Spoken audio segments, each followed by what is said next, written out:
dibesarkan di tanah air Indonesia.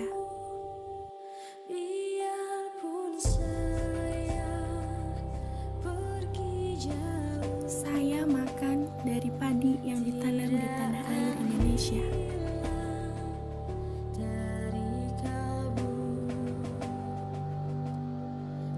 Saya minum dari air yang mengalir di tanah air Indonesia.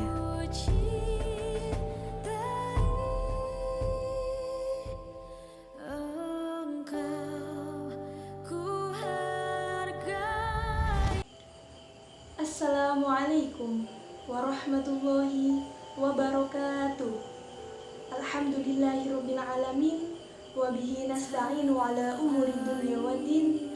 Wassalatu wassalamu ala asyrafil anbiya'i wal mursalin sayyidina wa habibina Muhammadin wa ala alihi wa sahbihi ajma'in wa man tabi'ahum bi ihsan ila yaumiddin, amma ba'du.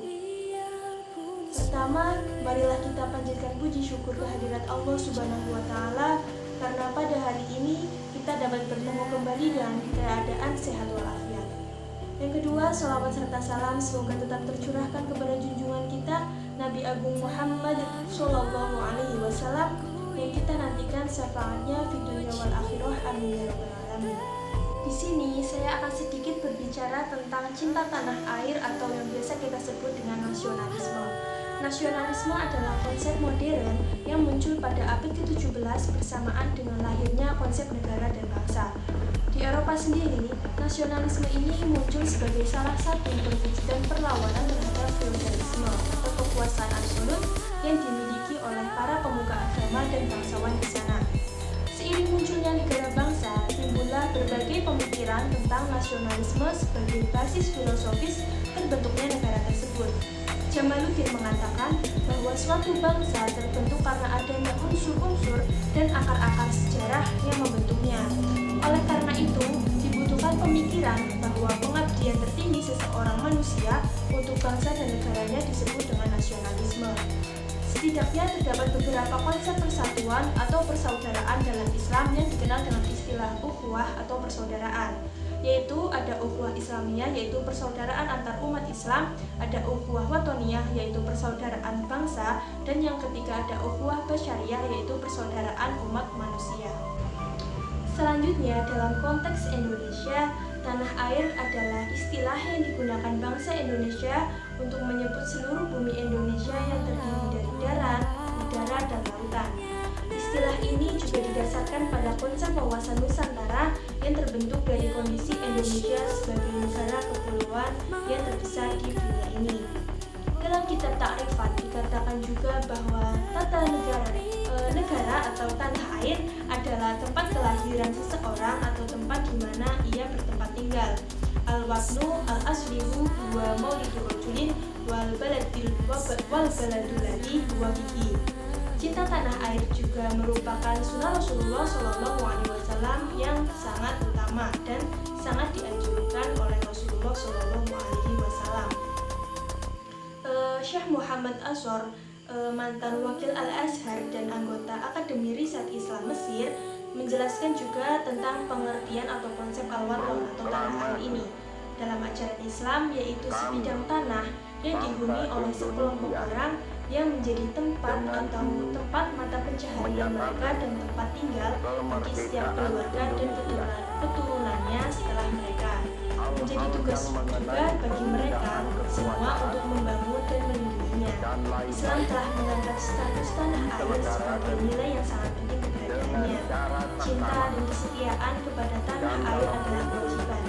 Siapapun yang memanipulasi konsep-konsep ini dianggap pengkhianat berdasarkan syarak dan perundang-undangan.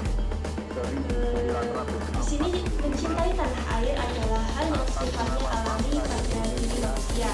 Karena sifatnya yang alamiah melekat pada diri manusia, maka hal tersebut tidak dilarang oleh agama Islam, sepanjang tidak bertentangan dengan ajaran atau nilai-nilai Islam ini. Meskipun cinta tanah air bersifat alamiah, bukan berarti Islam tidak mengaturnya. Islam sebagai agama yang sempurna bagi kehidupan manusia mengatur fitrah manusia dan mencintai tanah airnya agar menjadi manusia yang dapat berperan secara maksimal dalam membangun kehidupan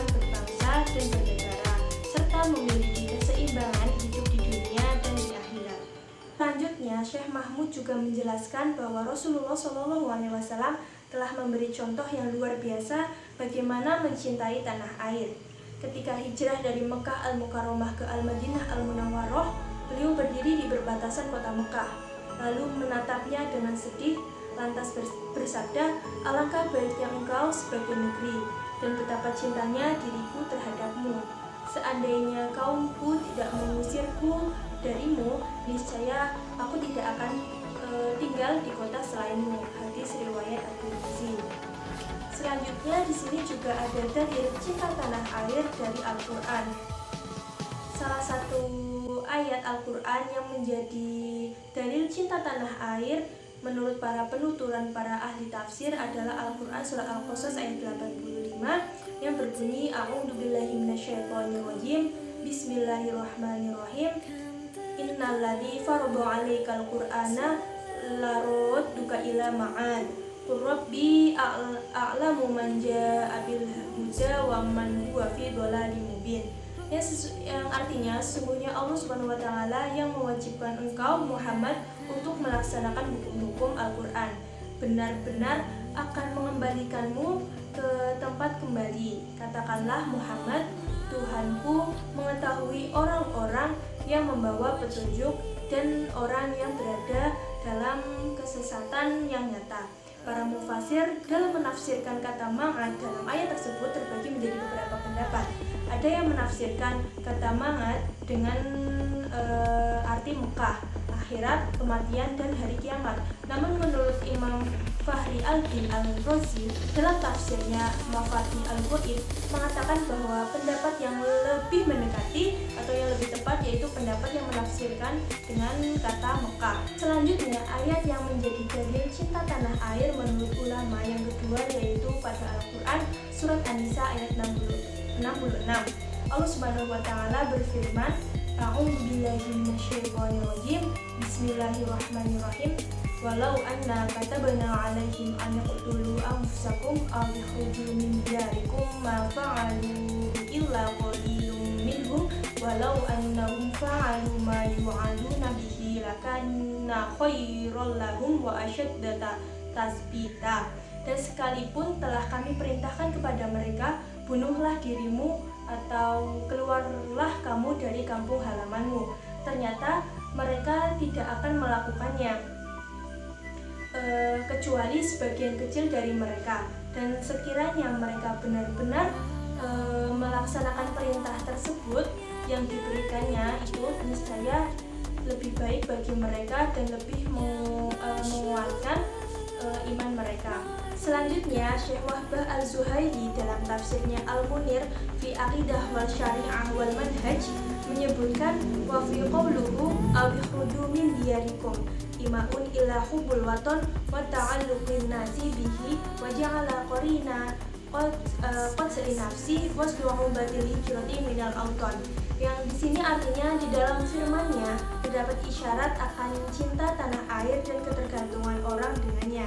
Dan Allah Subhanahu wa taala menjadikan keluar dari kampung halaman sebanding dengan bunuh diri dan sulitnya hijrah dari tanah air. Selanjutnya ada dalil hadis dari Hafiz Ibnu Hajar Badr al-Din al-Aini dalam kitabnya Umdatul Qari Syarh Sahih Bukhari menyatakan wa fihi dalalah ala fadlil Madinah wa ala masyru'iyati hubbul waton wal lahinati ilaihi.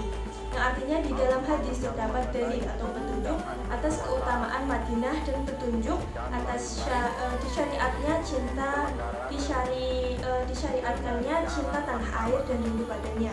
Abdurrahim bin Husain al-Iraqi di dalam kitabnya Tasrif fi Syarh Taqribil Asanid wa Tartibil Masanid pada hadis yang sama juga mengutip pendapat dari Al-Suhaili yang berbunyi faqala Suhaili fi hada dalil ala hubbul waton wa syiddata maqarinihi ala nafsi, yang artinya Suhaili berkata disinilah terdapat dalil atas cinta tanah air dan beratnya memisahkan dari hati. Selanjutnya ada dalil dari para ahli fikih. Cinta tanah air menurut para ahli fikih bahwa hikmah berhaji dan pahalanya yang besar karena mendidik jiwa menjadi lebih baik dengan meninggalkan tanah air dan keluar dari kebiasaannya. Dalam kitab Al-Zahirah Al-Qur'an Al-Rafi menyatakan manfaat haji adalah mendidik diri dengan meninggalkan tanah air.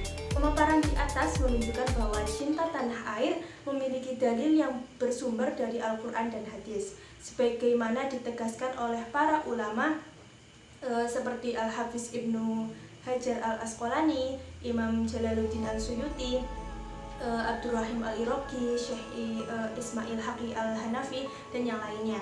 Sehingga vonis cinta tanah air tidak ada dalilnya, jelas tidak benar dan tidak berdasar.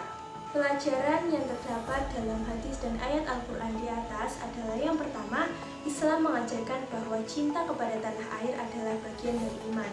Tanah air kita adalah Indonesia. Mencintai Indonesia adalah bagian dari iman.